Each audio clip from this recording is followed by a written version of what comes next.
السلام عليكم ورحمة الله وبركاته. ازيكم يا حبايبي؟ عاملين ايه؟ يا رب تكونوا بخير ان شاء الله. النهاردة هنعمل مع بعض صينية البطاطس بالأجنحة.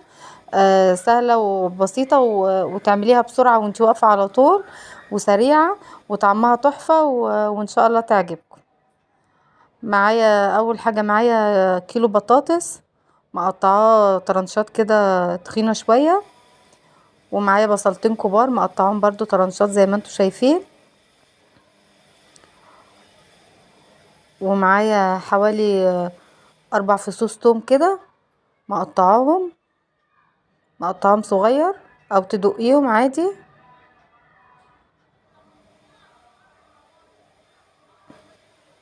ومعايا قرنين رومي وقرنين حامي هننزل بيهم، مقطعاهم برضو كده تقطيع صغيرة زي ما انتوا شايفين.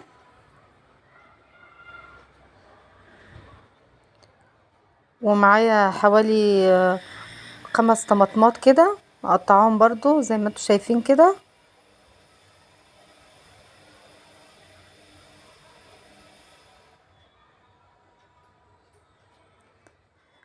وهنا بقى معايا كوباية مية، مج مية كده، هننزل بمعلقتين صلصة،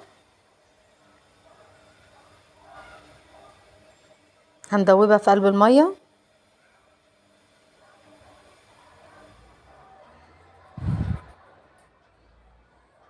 جربوا صينية البطاطس بالأجنحة، جميلة، مش هتعملوها غير بالطريقة دي بعد كده. معانا هنا كمون وفلفل اسود وبهارات مشكلة وبابريكا والملح بتاعنا، وواحدة مرقة دجاج. ندوبهم كده كلهم مع بعض.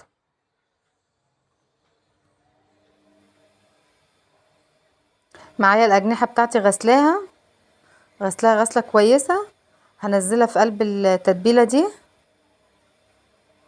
هقلبها كده يعني تشرب من التتبيلة. ممكن تسيبيها شوية، لو مستعجلة عادي مفيش مشكلة، شيليها على طول. بعد ما شلتها هنزل بقى او حطيت معلقتين زيت للتتبيله دي، هنزل بيها بقى على صينيه البطاطس. انا هقلبها كلها في قلب بعض، هقلبها وارجع لكم تاني كده بعد ما قلبتها عشان البطاطس تاخد من طعم الفراخ. وبعدين هدخلها الفرن، اغليها غلوة على النار وبعدين هدخلها الفرن. قعدت حوالي نص ساعة، وده شكلها بعد ما طلعت من الفرن. طعمها والله جميل، جربوه وان شاء الله تعجبكم. ولو جربتوها بقى وعجبتكم ما تنسوش اللايك، واللي ما اشتركش يشترك وفعلوا الجرس عشان يوصلكوا كل جديد. سلام عليكم.